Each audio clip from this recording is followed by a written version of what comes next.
Merci beaucoup, Michel. Merci, Monseigneur, de votre invitation à laquelle, en effet, je suis venu avec grand plaisir. J'ai déjà visité votre pays, le Canada, à plusieurs reprises dans mes fonctions professionnelles, mais je n'étais jamais venu au Québec, et donc c'est une très belle occasion, même si je vois un Québec recouvert d'un manteau blanc, alors que déjà dans mon pays, il fait 22 degrés dans la journée.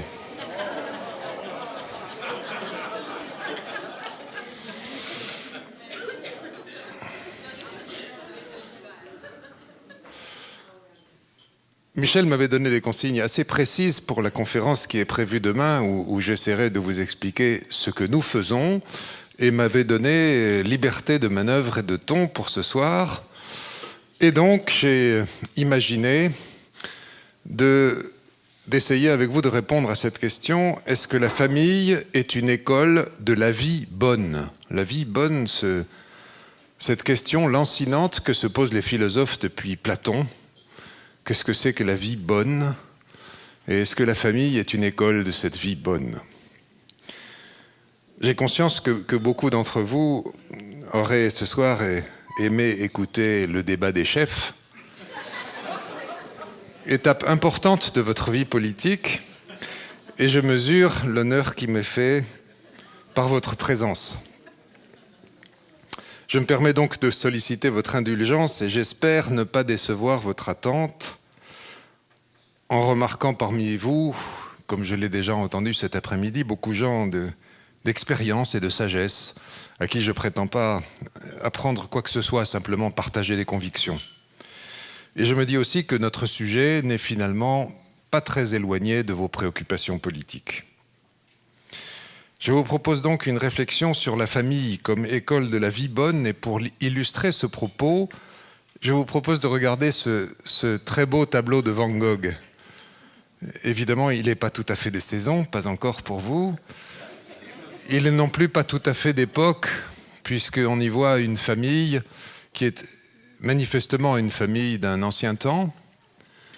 Mais on voit sur ce tableau toute l'harmonie de la famille. Harmonie dans la nature, d'abord, on voit une nature très belle. Et puis on voit ces relations entre le père, la mère et l'enfant qui sont extraordinairement instructives pour nos vies personnelles. Vous voyez la mère qui est à la porte de la maison, c'est elle qui tient la maison, et elle tient l'enfant. Elle est d'ailleurs légèrement penchée sur l'enfant. Et elle regarde l'enfant, son attention est sur l'enfant. Et puis, un peu plus loin, on voit qu'il était au travail. Il y a le père. Le père est déjà plus loin de la maison. Il est à son travail, il a ses outils à côté de lui. Et le père s'est mis à genoux. Il s'est mis à la portée de l'enfant pour lui faciliter le chemin. Et on voit la mère qui tient les bras de l'enfant d'une façon ferme, mais incitative. C'est la mère qui pousse l'enfant à partir. Et pourquoi cet enfant, dont le pas n'est pas assuré, va partir quand même? C'est parce qu'il sait où il va. Il va vers le Père qui lui tend les bras. Voilà quelque chose de fondamental pour toute notre histoire personnelle. Vous avez là le tableau de la vie bonne. C'est l'homme qui donne confiance en son pas, et c'est la mère qui pousse à faire ce premier pas. Mon propos, et pardon s'il est un peu sérieux, peut-être ce soir on aurait aimé un peu plus de détente, sera en 3 temps. Premièrement, je vous propose une réflexion sur la vie bonne. Qu'est-ce que sont les ingrédients de la vie bonne? Ensuite, je ferai un parallèle, une transition entre la vie et la famille. Et puis j'essaierai de vous dire ce que je crois que nous devons faire. Qu'est-ce qu'une vie bonne? Qu'est-ce que c'est notre sentiment partagé sur une vie bonne, objet de la réflexion de nombreux philosophes, objet par essence de la philosophie? 4 sujets principaux. Et le premier, c'est le temps. Le philosophe Alain avait dit « Une grande vie, c'est un rêve d'enfant accompli à l'âge adulte. » Le rêve de l'enfant, accompli à l'âge adulte. Il y faut du temps. Et on peut déjà noter que la progression, la croissance, c'est ça qui est au cœur de nos vies. Nos vies se développent dans le temps. Elles sont orientées vers la croissance. Il faut peut-être comprendre que le temps est notre seule contrainte. Nous tous, frères en humanité, nous ne sommes vraiment contraints que par le temps. Les autres contraintes étant celles que, plus ou moins consciemment, plus ou moins maladroitement, nous acceptons de prendre pour maître. Or, le temps présente deux caractéristiques qui ne nous facilitent pas la tâche. La première, c'est la succession des événements. On ne revient pas sur le passé. Et on ne connaît pas l'avenir. L'avenir n'est pas déjà là et le passé est fini. Le passé ne produira plus rien, si ce n'est des leçons. Mais en tout cas, rien de nouveau. Or, nous sommes programmés pour aller vers du nouveau. Et c'est aujourd'hui une des grandes difficultés, disons, de la génération adulte. Une tranche d'âge que je connais bien parce que c'est la mienne. Celle de ceux qu'on a appelés les adolescents. Je ne sais pas si vous connaissez ce terme, il est de Monseigneur Anna Trella. Les adolescents. Ceux qui ont été privés de la fin de leur adolescence par les événements dramatiques au plan moral et spirituel que nous avons vécu en mai 68, particulièrement en France, mais ça s'est étendu partout, et donc vous connaissez cette histoire. Et cette génération-là ne cesse de revenir à ce passé mal assumé, à cette adolescence pas finie, n'assumant pas leur maturité et se réfugiant dans le jeunisme, hantés qu'ils sont par la fuite des jours. L'histoire récente de mon pays, comme celle du vôtre, est compliquée. Les associations familiales catholiques en sont témoins parce qu'elles ont un siècle d'existence. Et donc elles ont traversé toutes les difficultés de notre pays. Comme bien des mouvements comparables, elles ont traversé sans trop de difficultés la crise morale et spirituelle de la guerre de 40, où on s'est retrouvés unis après la guerre, malgré des divisions formidables, même au sein des familles. Certains, mais par contre, ils se sont heurtés et même écrasés à la crise de mai 68, et certains n'en sont jamais tout à fait remis. Certains ont perdu le fond et leurs intuitions d'origine pour se mettre à la mode et s'étourdir de modernité. D'autres, par peur de perdre le fond, ont couru le risque de crisper la forme, figeant l'expression sans la confronter au réel. Pourquoi ? Parce que ceux qui auraient dû, à leur tour, conduire le destin collectif de l'humanité, ceux-là ont été privés de la fin de leur adolescence. Alors, ils ont voulu des raccourcis. Et c'est un défaut majeur de maturité qui caractérise nos sociétés dites postmodernes. Le temps apporte la maturité si on en fait bon usage. Notre deuxième expérience du temps, c'est qu'il s'écoule de façon continue. Son rythme est inexorable, il nous échappe et nous conduit vers la mort. L'issue est fatale. La vie est une maladie contagieuse qui finit mal. Aucune réflexion philosophique, aucune réflexion sur la vie ne peut s'affranchir de cette réalité. Aucune réflexion sur la vie bonne n'est possible dans l'ignorance de cette réalité de la finitude. Montaigne disait que philosopher, c'est apprendre à mourir. Paradoxe de cette vie bonne qui ne dure pas. Le bon usage du temps est une condition nécessaire d'une vie bonne et heureuse. Progresser vers davantage de maturité, c'est une première clé de la vie épanouie. Et qu'est-ce que c'est que la maturité ? C'est être prêt à ce qui nous arrive et que nous ne connaissons pas. Deuxième notion, l'homme fait pour la relation.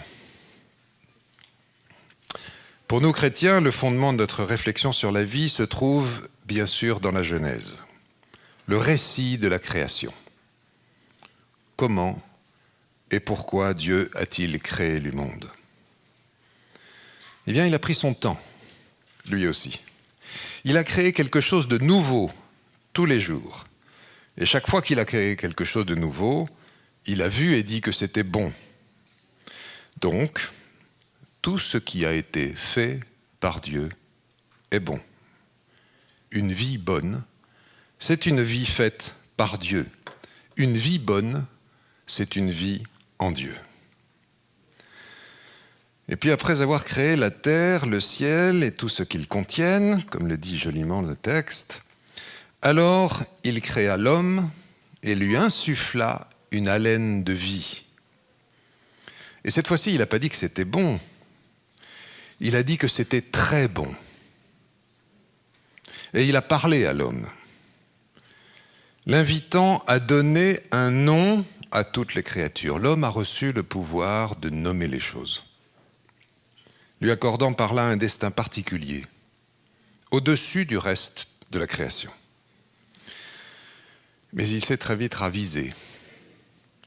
Après avoir dit que c'était très bon, il a vu que l'homme était triste et il a dit qu'il n'était pas bon qu'il soit seul. Il n'est pas bon que l'homme soit seul, faisons-lui une aide qui lui soit assortie. Quelque chose me frappe dans ce passage de la Genèse, c'est que Dieu endort l'homme pour faire cet acte chirurgical très particulier en allant prélever une côte à son insu. C'est-à-dire qu'il y a une grande prévenance de Dieu qui endort l'homme pour que les choses se fassent sans douleur et permettre ainsi qu'il y ait cette femme qui justement va donner la vie. Il cache son mystère. Il cache son mystère de vie. Il donne en même temps que la femme la maternité, qui est aussi un mystère que l'homme a à découvrir. Et ils deviendront une seule chair. Habituellement, on pense à l'enfant, conséquence de cette union, et être nouveau et unique. Mais la langue hébraïque par laquelle ce texte nous a été donné permettrait aussi de traduire « et ils deviendront un dialogue ». Et ça, c'est une dimension tout à fait étonnante. Adam s'ennuyait, c'est sûrement vrai. Sa solitude et sa finitude étaient ennuyeuses. Et quand il a vu Ève, il a été émerveillé. Cet émerveillement initial est un premier sentiment. Et de fait, aujourd'hui, les couples se fondent sur le sentiment. Tout le problème de leur histoire, c'est de transformer ce sentiment en amour vrai. Lorsqu'il dit « je t'aime », l'amoureux dit en fait « tu me plais », émerveillement. Et j'ai envie de te connaître, c'est-à-dire de naître avec toi, c'est-à-dire d'entrer dans un dialogue intime avec toi. Le sentiment, s'il est fondateur, ne suffit pas. Et on voit confirmer ces deux impératifs pour la vie bonne. Elle n'est pas figée, elle se construit. La durée se concentre dans l'instant. Certes, il ne faut rien perdre de l'émerveillement d'Adam, mais on voit bien que l'accumulation des expériences, des savoirs, ne font pas un dialogue. C'est le dialogue qui rend l'amour vivant et créateur, comme Dieu, Dieu lui-même, dialogue éternel et trinitaire. Le ministre de la Famille du Danemark écrivait récemment que nous sommes entrés dans un monde où on ne pense plus avoir besoin des autres.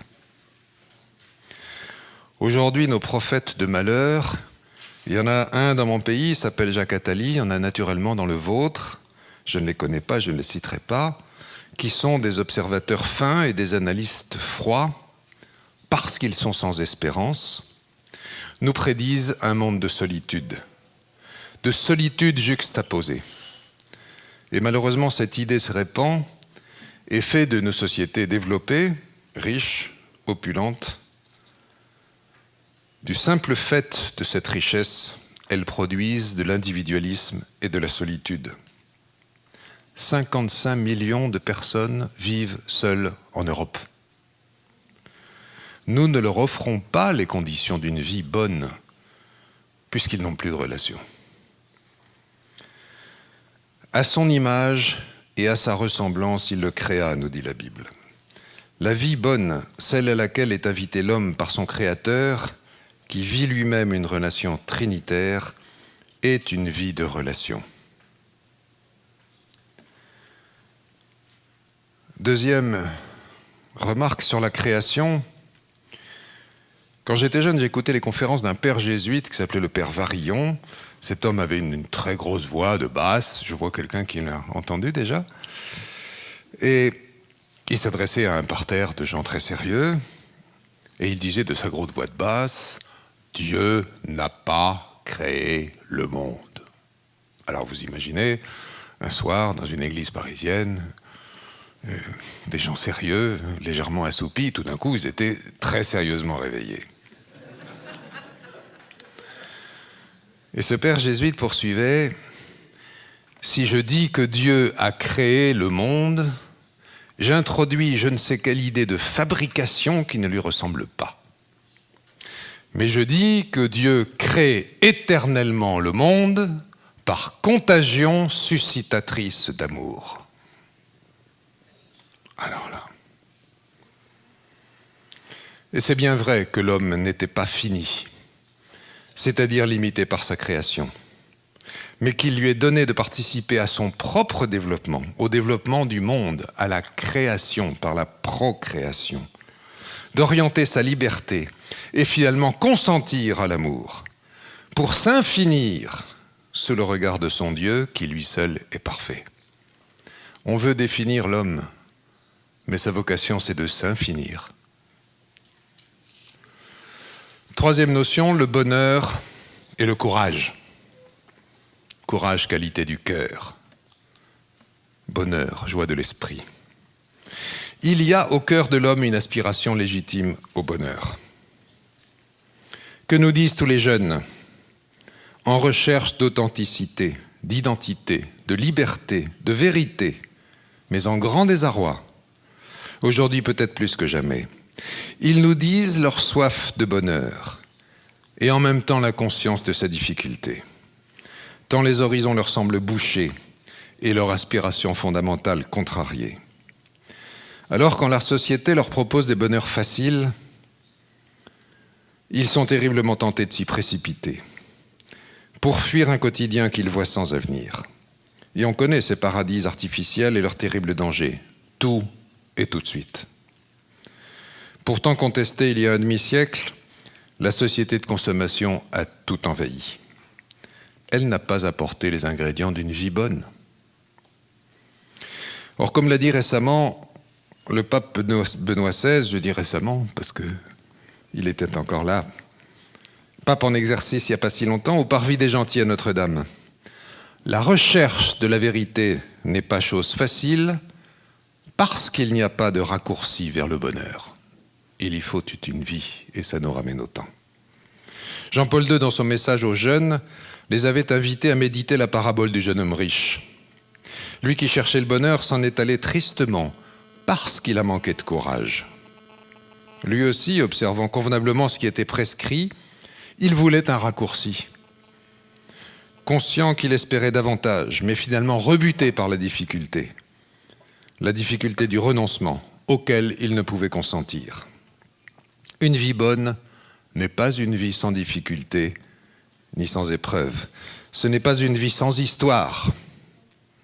Elle demande un certain courage. Et je voudrais citer quelques passages du discours sur le déclin du courage, prononcé par Solzhenitsyn à Harvard, C'était en 1978 et c'est toujours d'une criante actualité.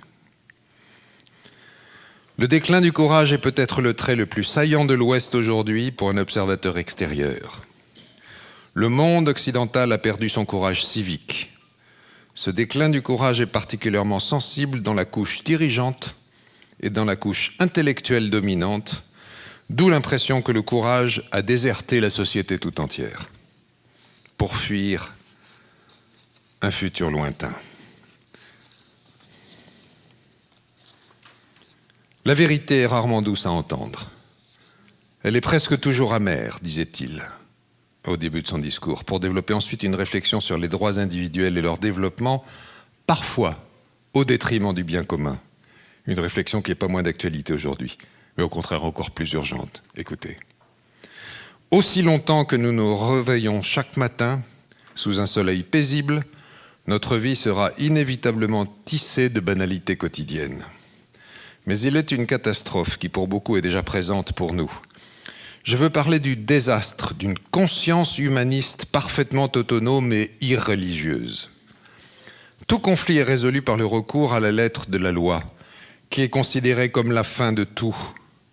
Si quelqu'un se place du point de vue légal, plus rien ne peut lui être opposé. Nul ne lui rappellera que cela pourrait n'en être pas moins illégitime. Impensable de parler de contrainte ou de renonciation à ses droits, ni de demander de sacrifices ou de gestes désintéressés. Ça paraîtrait absurde. On n'entend pour ainsi dire jamais parler de retenue volontaire. Chacun lutte pour étendre ses droits jusqu'aux extrêmes limites des cadres légaux.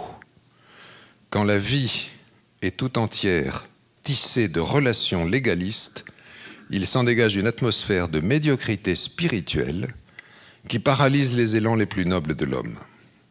Et il sera tout simplement impossible de relever les défis de notre siècle, c'était le siècle dernier, menaçant armé des seules armes d'une structure sociale légaliste. La société occidentale est effectivement imprégnée aujourd'hui par un esprit de droits individuels, une tendance illustrée entre autres par les débats sur le mariage et la famille, ou la filiation, élément structurant de la famille, et par là de la société, est souvent absente. On parle plutôt d'un droit à l'enfant, que l'intérêt de l'enfant qui est pourtant le plus faible et qu'il serait du devoir des adultes de défendre. Solzhenitsyn disait il y a maintenant 35 ans qu'il est temps à l'Ouest de défendre non pas les droits de l'homme que ses devoirs. Peut-être serait-il temps d'écouter son appel. Il met en avant ce paradoxe en parlant justement des enfants. D'un côté, une liberté destructrice et irresponsable s'est vue accorder un espace sans limite. Il s'avère que la société n'a plus que des défenses infimes à opposer à l'abîme de la décadence humaine. Par exemple, en ce qui concerne le mauvais usage de la liberté en matière de violence morale faite aux enfants, par des films pleins de pornographie, de crimes, d'horreur, on considère que tout cela fait partie de la liberté et peut être contrebalancé, en théorie, par le droit qu'ont ces mêmes enfants de ne pas regarder et de refuser ces spectacles. L'organisation légaliste de la vie a prouvé ainsi son incapacité à se défendre contre la corrosion du mal. Seule la vérité peut contrebalancer cette tendance légaliste. Or, la vérité doit pouvoir s'exprimer. Solzhenitsyn partage une réflexion très profonde sur les médias, dont la résonance est encore plus forte aujourd'hui, où les médias sont omniprésents. Sans qu'il y ait besoin de censure, les courants de pensée, d'idées à la mode, sont séparés avec soin de ceux qui ne le sont pas. Et ces derniers, sans être à proprement parler interdits, n'ont que peu de chances de percer au milieu des autres ouvrages et périodiques ou d'être relayés dans le supérieur. Vos étudiants sont libres, au sens légal du terme, mais ils sont prisonniers des idoles portées au nu par l'engouement à la mode.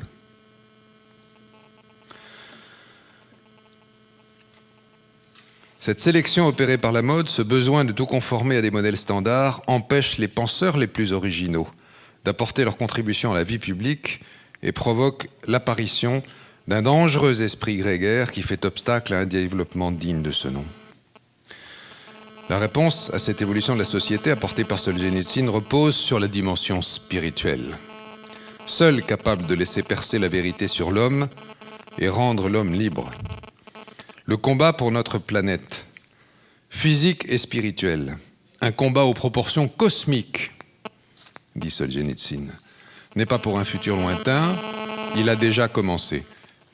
Les forces du mal ont commencé leur offensive décisive. Si le monde ne touche pas à sa fin, il a atteint une étape décisive de son histoire, semblable en importance au tournant qui a conduit du Moyen-Âge à la Renaissance. Cela va requérir de nous un embrasement spirituel.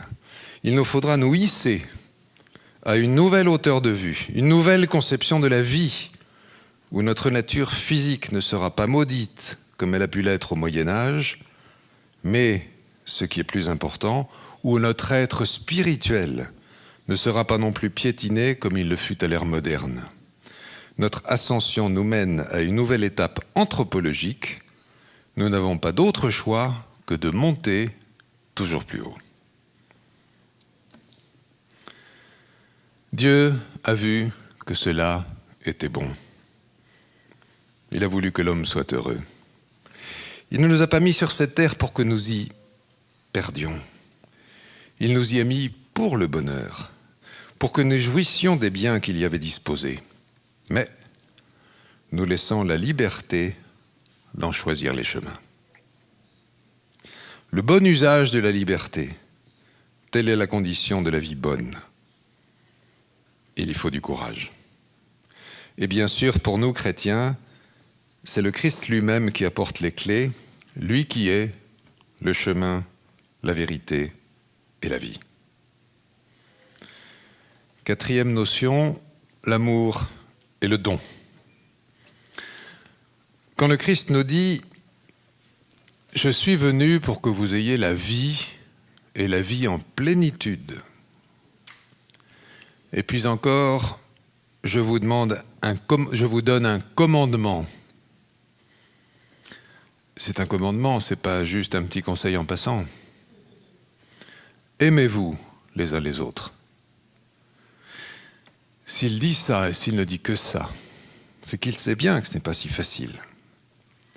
Comme le confirme le pape, pas de raccourci vers le bonheur. Et puis il ajoute, comme moi-même je vous ai aimé, ce qui, reconnaissons-le, situe assez haut le niveau des ambitions et des perspectives de l'amour humain. Il n'y a pas de plus grand amour que de donner sa vie pour ce qu'on aime. Il n'y a rien de mieux pour un enfant que de grandir entre deux parents qui s'aiment. Il y a donc un lien direct entre l'amour et le don, entre le don et la vie, entre le don et le don de la vie, entre l'amour et la vie. Aimer, c'est faire exister l'autre. Dans cette quête d'identité, de vérité, dans cette quête du sens de sa vie, on voit bien que l'aspiration de chacun, même lorsqu'il dit que c'est une aspiration à aimer, c'est d'abord une aspiration à être aimé, parce que c'est une aspiration à exister. J'ai besoin que quelqu'un m'aime parce que j'ai besoin que quelqu'un me fasse exister. Au soir de sa longue vie, l'abbé Pierre, que vous connaissez peut-être, qui a beaucoup œuvré pour le logement en France, l'abbé Pierre nous confiait cette belle définition de la vie. La vie, c'est un peu de temps donné à ta liberté pour, si tu le veux, apprendre à aimer. La vie, c'est un peu de temps. Ça nous ramène au temps. Un peu de temps, mais pour nous, c'est pas très long.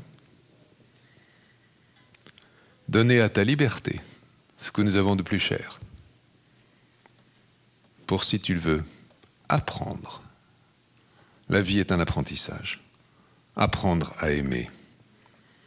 Né de l'amour et fait pour aimer, nous avons la chance sans cesse de pouvoir l'apprendre mieux.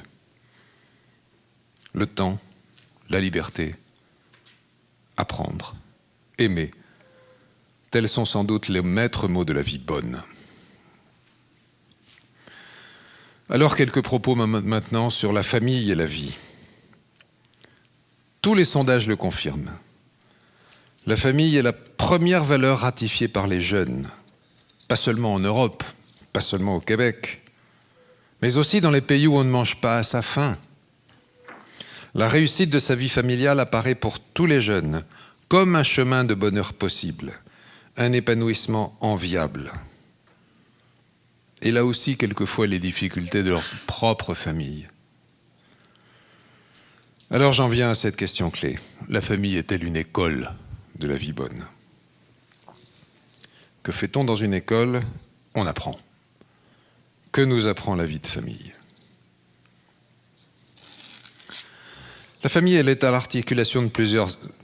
Elle est sur plusieurs articulations.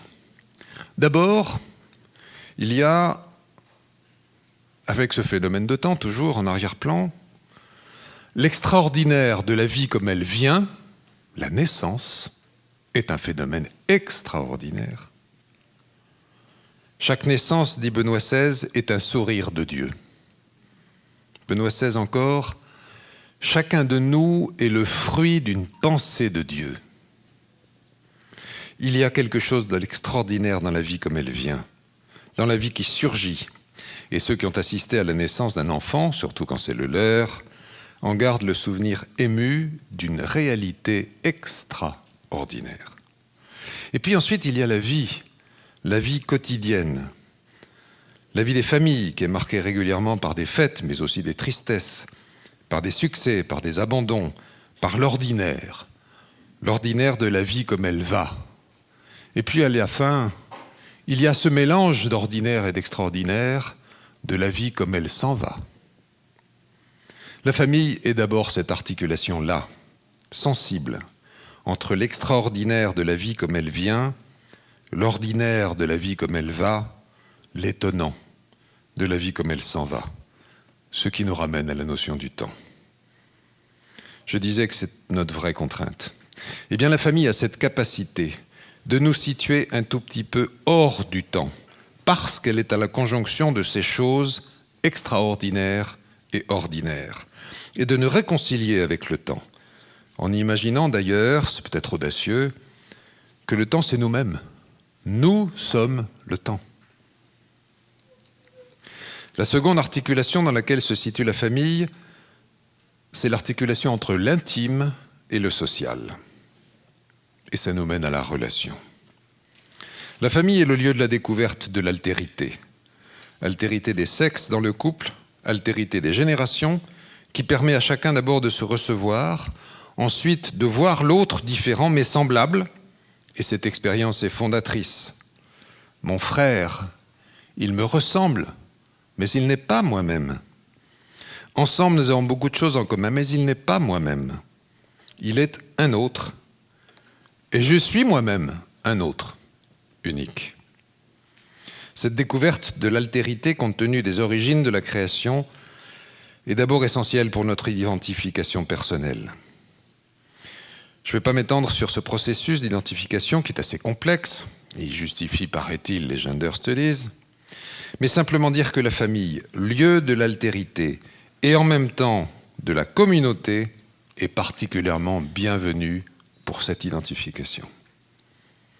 Elle est fondatrice pour la relation à l'autre, à tout autre, et bien sûr au tout autre. La famille, elle est le lieu du don par le couple. Fondée par le couple uni par le mariage. Naturellement, le langage commun aujourd'hui, la perturbation des esprits et la difficulté de voir les vrais enjeux conduit à dire qu'il y a plusieurs formes de famille. Disons simplement, entre nous, que tout adjectif ajouté au mot famille la dévalorise, sauf à dire la famille naturelle.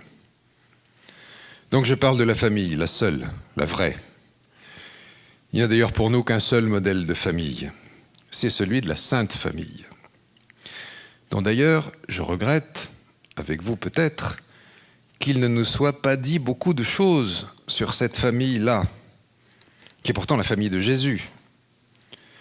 En observant en outre que Jésus a commencé sa vie publique en assistant à un mariage et qui était l'occasion d'une grande fête. Ce qui prouve d'ailleurs, contrairement à ce que dit notre acteur, que ce n'est pas l'Église catholique qui a inventé le mariage, puisque le premier acte du fondateur de l'Église catholique, c'était un mariage, c'était d'assister à un mariage, donc pas lui qui l'a inventé. Des 30 premières années de sa vie, on sait peu de choses, et on aurait bien aimé en savoir davantage sur la façon dont Joseph et Marie s'y sont pris pour éduquer le Christ. Parce qu'ils ont bien eu cette mission, éduquer le Fils de Dieu. Conduire le Fils de Dieu vers sa vie d'homme. On ne sait pas grand-chose, mais une évidemment essentielle, qui nous a été rappelée tout à l'heure. Il grandissait en taille, en sagesse et en grâce. Que faisait Jésus pendant toute cette longue période? Il grandissait. Nous sommes programmés pour la croissance. Nous sommes programmés pour l'avenir. Je reviens 2 secondes sur cette relation nécessaire avec le temps, en utilisant la parabole du bon grain du livret. Parce que tout ça nous dit quelque chose de nos vies quotidiennes. Le passé ne sert qu'à nous instruire. Le passé par lui-même est stérile, il ne produira plus rien, et l'avenir n'est pas déjà là, il ne nous appartient pas. Cette parabole nous dit encore, si vous passez votre temps à couper l'ivraie, vous ne verrez pas le bon grain pousser. Joseph et Marie voyaient le bon grain pousser. Ils voyaient Jésus grandir en taille, en âge. Et la maturité est une chose importante pour nous. C'est saint Irénée, évêque de Lyon, qui disait « La gloire de Dieu, c'est la maturité de l'homme ». La maturité, ce n'est pas un enfant. La gloire de Dieu, c'est un homme mûr. Il grandissait en taille, en sagesse et en grâce. S'il n'en est pas dit plus sur cette éducation, qui pourrait servir de modèle, c'est probablement parce que ce n'est pas la peine. Parce que l'éducation d'un homme, ce n'est pas une suite de recettes. C'est une adaptation à sa vraie nature, au fil des événements. Et c'est bien pourquoi dans la fratrie, chacun est différent. Et c'est bien pourquoi la famille est cette école de la vie. Parce que seuls les parents peuvent comprendre que chaque enfant a des besoins différents. Parce qu'ils voient mieux que personne. Parce qu'ils ont les clés de l'amour. Ils le voient et l'aident à grandir.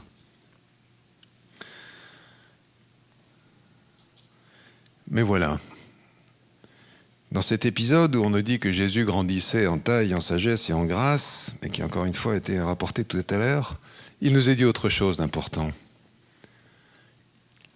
Joseph et Marie n'ont pas compris. L'Évangile nous rapporte cet épisode où Jésus avait disparu à l'âge de 12 ans, à l'âge de l'adolescence.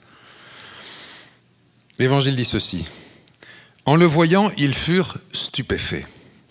Et sa mère lui dit, « Mon enfant, pourquoi nous avez-vous fait ça?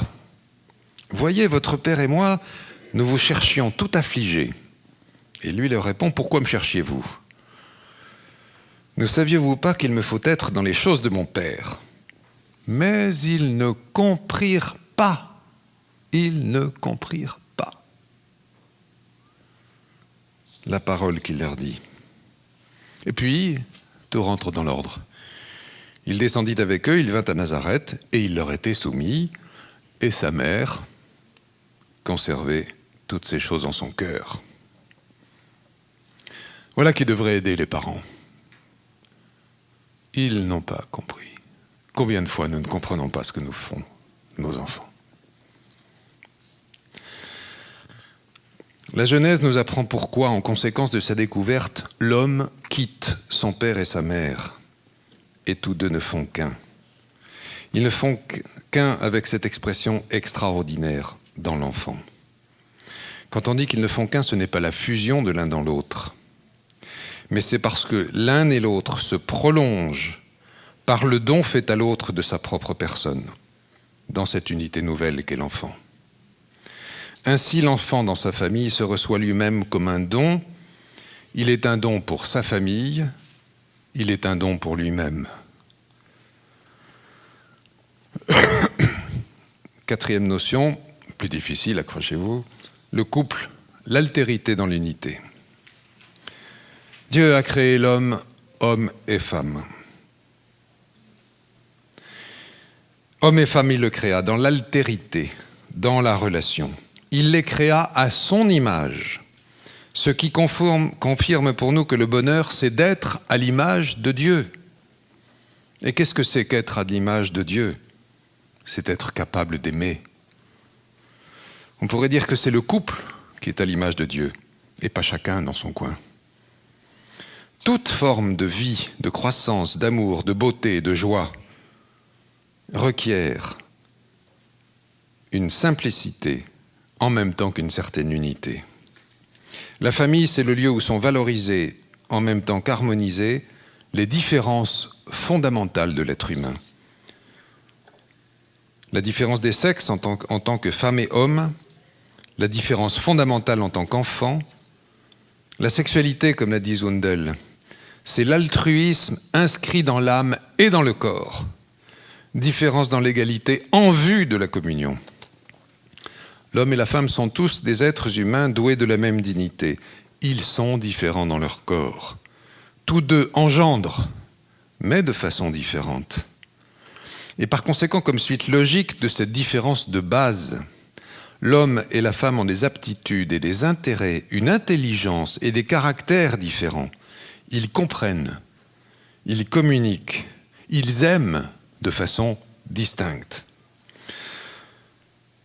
Mais la différence dans l'égalité n'implique pas par elle-même la discrimination.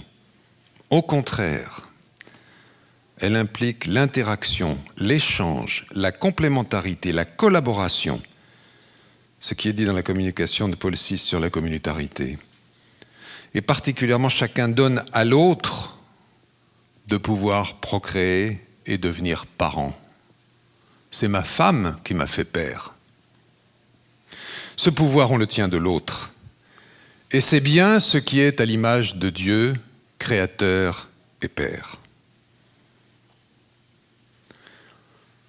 Question cruciale, celle de l'amour.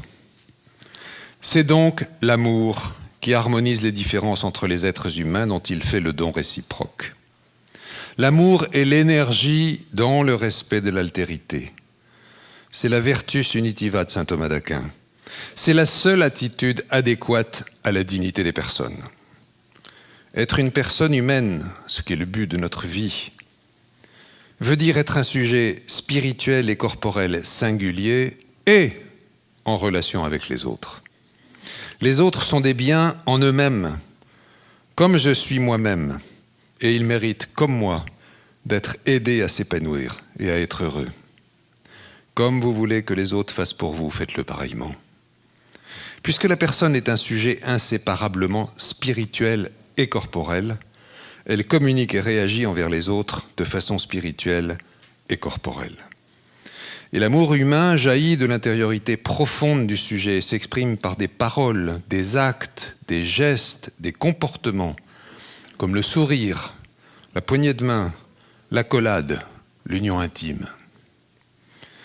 Benoît XVI a une parole formidable sur l'amour. Aimer, c'est faire ce qui est juste, et même plus. La justice est inséparable de la charité. Elle lui est intrinsèque, elle est son minimum. La charité exige la justice. La charité dépasse la justice et la complète dans la logique du don et du pardon, le pardon qui est au-delà du don. Et Jean Vanier nous dit justement, la famille, c'est le lieu de la fête et du pardon. Ces deux dimensions sont essentielles à nos vies. Elles sont à l'origine de notre sentiment de bonheur. Qui ne peut souhaiter la fête? Qui ne peut souhaiter la joie? Qui ne peut aimer le pardon?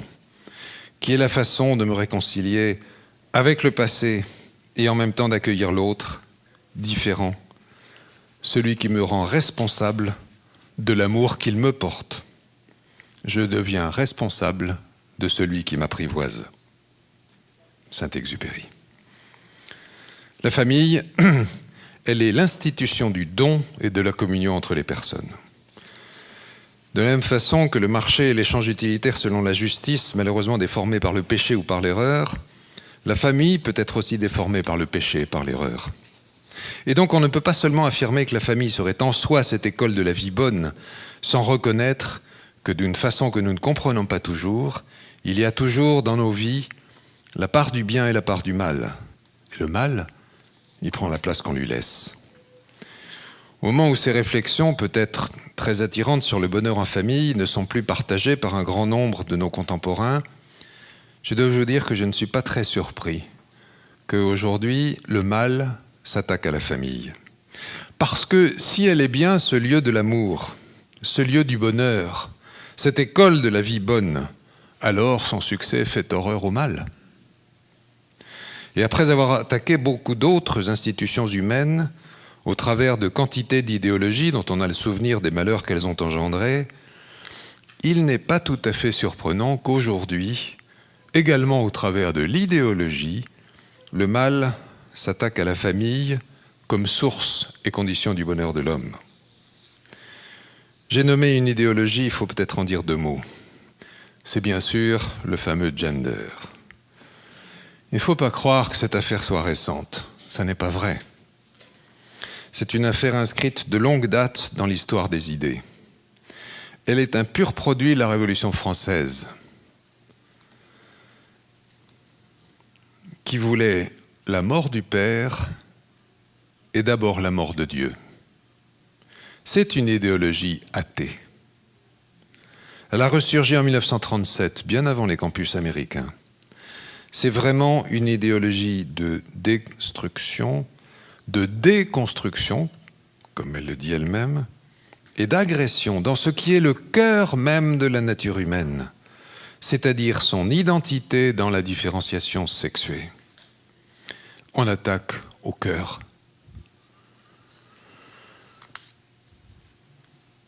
J'ai décidé pour ma part de ne plus jamais parler du gender ou de citer son nom. Je le fais par exception ce soir. Pourquoi ? Parce que chaque fois qu'on en parle, il a changé de visage. C'est un processus. C'est pas seulement des études, c'est pas seulement une idéologie, c'est un processus qui s'adapte en permanence. Et vous avez entendu tout à l'heure parler des LGBT et maintenant QI et que sais-je. Il n'y a pas de limite. Il n'y a pas de limite. Et donc je me souviens, comme vous sans doute, de cet enseignement très prémonitoire du pape Jean-Paul II sur la culture de mort. Le gender est un des éléments de cette culture de mort, il en est même la justification théorique.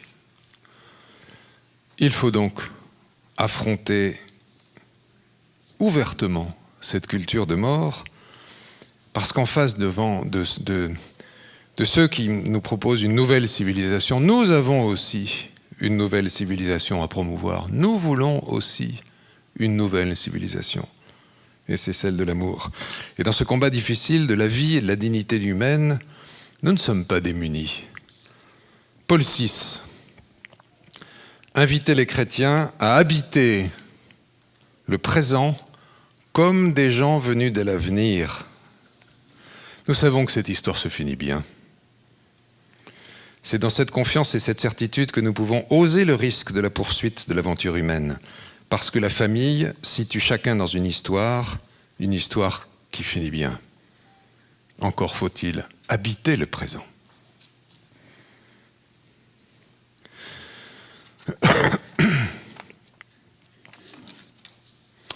Alors que faudrait-il faire ?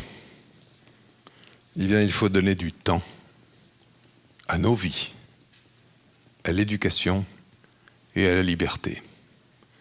Chacune de nos vies a beaucoup plus d'importance que toutes les évolutions de la société.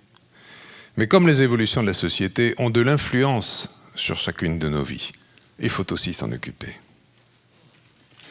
Si, comme l'attestent les sondages, la réussite de sa vie de famille demeure le vœu le plus cher des jeunes, on voit bien que notre histoire récente montre une espèce de divorce entre la famille et la société, j'allais dire par inadvertance. Premier fait, les mariages de raison ou facilités, voire arrangés entre familles ont vécu, laissant la place aux unions fondées sur le sentiment. Les liens familiaux sont désormais marqués par une valorisation du sentiment, une exigence et une quête d'authenticité, sans doute, éléments qui colorent toute la vie des familles. Cette dimension se trouve par ailleurs légitimée par les sources de tension qui pèsent sur les personnes et les familles, particulièrement dans les périodes de crise qui sont désormais récurrentes et bien établies, où le sentiment est tellement absent et son espoir toujours frustré, puisqu'il se heurte à la froideur de la logique et des systèmes. Chômage, avenir incertain, difficulté à éduquer les enfants, etc.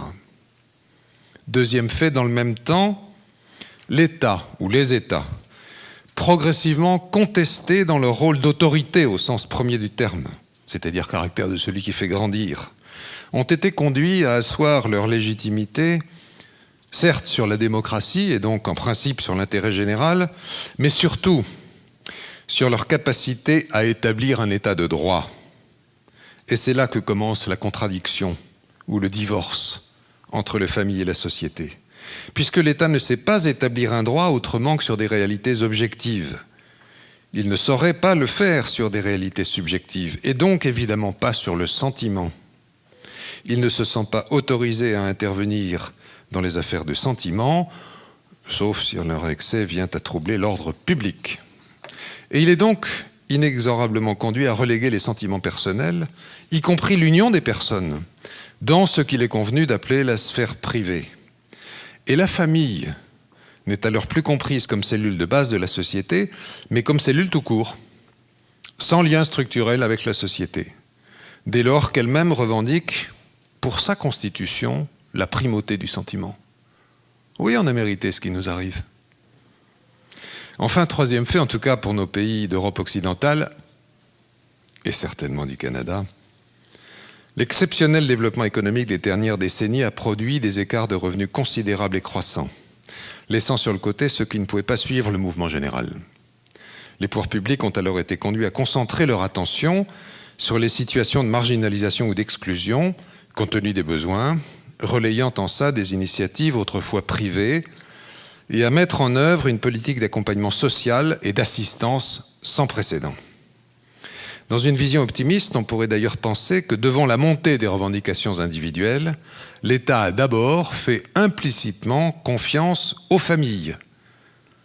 C'est le cas particulier en Italie, en Espagne. Les familles se débrouilleront. Les familles sauront faire et compenser. Mais de ce fait, il a négligé de leur exprimer cette confiance. Faute de confiance, rien ne peut tenir. Et nous sommes hélas dans une espèce de cercle vicieux. C'est-à-dire qu'on étouffe les consciences. Quand il n'y a plus de conscience, il n'y a plus de confiance. Quand il n'y a plus de confiance, il faut des lois. Avec des lois, il faut des contrôles. Plus il y a de contrôle, plus on est obligé de tricher. Plus on triche, moins il y a de conscience, etc. Et la boucle est bouclée. Et les familles se trouvent exposées au double risque de l'éclatement ou du repli, de l'explosion ou de l'implosion. Il existe malheureusement nombre de familles qui, ne trouvant pas leur bien dans la société, ont eu tendance au repli et à faire de la famille un refuge au lieu d'en faire un tremplin. Alors, la famille ne peut plus apparaître comme la source de la vie bonne, puisque la vie, je l'ai dit au début, telle qu'elle a été voulue par Dieu, est une vie de relation. Alors que pourrait-on faire ? Benoît XVI le dit clairement. La famille constitue le lieu dans lequel l'homme peut naître dans la dignité, grandir et se développer de manière intégrale. En tant que cellule fondamentale de la société, la famille doit également être au centre de l'action politique. Cette affirmation de la famille humaine comme cellule fondamentale de la société figure dans la Charte sociale européenne. Elle n'est pas l'apanage du monde chrétien, elle est une certitude universelle, elle appartient au patrimoine de l'humanité, elle est dans l'ADN de l'humanité. La famille, pour exister et remplir sa mission, a besoin de la reconnaissance de la société qui doit trouver à s'exprimer dans une coopération stimulante. Et il y a naturellement 3 sujets sur lesquels l'une et l'autre doivent collaborer de façon utile. Le premier, bien sûr, c'est le mariage. C'est à chacun de prendre soin de son couple. Il y a des moyens pour ça, notamment par nombre d'associations. Encore une fois, y a-t-il mieux pour un enfant que d'être élevé entre 2 parents qui s'aiment ? Si nous voulons que nos enfants soient bien élevés, c'est un devoir de s'aimer. Avouez qu'un n'est plus terrible. En même temps, les familles doivent exiger que la société conforte leur mariage et ne le confonde pas avec d'autres formes d'union possibles. Si la famille est bien une institution antérieure à toutes les formes d'organisation sociale, comme le disait Jean-Paul II, le mariage qui la constitue doit être protégé et promu. À ce titre, les groupes de travail qui avaient été mis en place en France par le ministre des Solidarités et de la Cohésion sociale en vue d'une préparation au mariage civil étaient une heureuse initiative. Elle a été abandonnée en 2012 au profit du mariage pour tous, mais nous ne renoncerons pas. Cette loi de mensonge devra un jour tomber. Le deuxième sujet, c'est celui de l'éducation. Si la famille est une école de la vie bonne, il est bien juste que les parents revendiquent la priorité dans l'éducation de leurs enfants. Et comme ça a été magnifiquement illustré tout à l'heure. Et donc le droit de choisir l'éducation qu'ils veulent leur donner. Ça ne suffit pas de le faire seul, mais ça signifie que cette primauté du droit des parents dans l'éducation de leurs enfants soit lui aussi reconnue et protégée par la société. Il ne suffit plus de dire que les parents sont les premiers éducateurs, parce qu'on nous répond que c'est dans le temps. Ils sont les premiers pendant 8 jours. Ils sont les premiers et principaux, et tout au long de la vie. Les autres intervenants dans le domaine de l'éducation ne sont légitimes qu'en complément, par délégation et sous l'autorité des pères et mères. À cet égard, l'éducation à la vraie liberté qui consiste à choisir ce à quoi on s'engage et l'éducation à la relation affective et sexuelle sont bien de la responsabilité des parents qui, par leur propre témoignage, expriment le sens de la vie. Enfin, le troisième thème est celui de la solidarité. La famille est un lieu de solidarité. Il faut prendre ici la famille dans son sens élargi, c'est-à-dire pas seulement la famille nucléique des parents et des enfants, mais toute la famille. La parentèle, comme on disait. La lignée, les grands-parents, les oncles et tantes.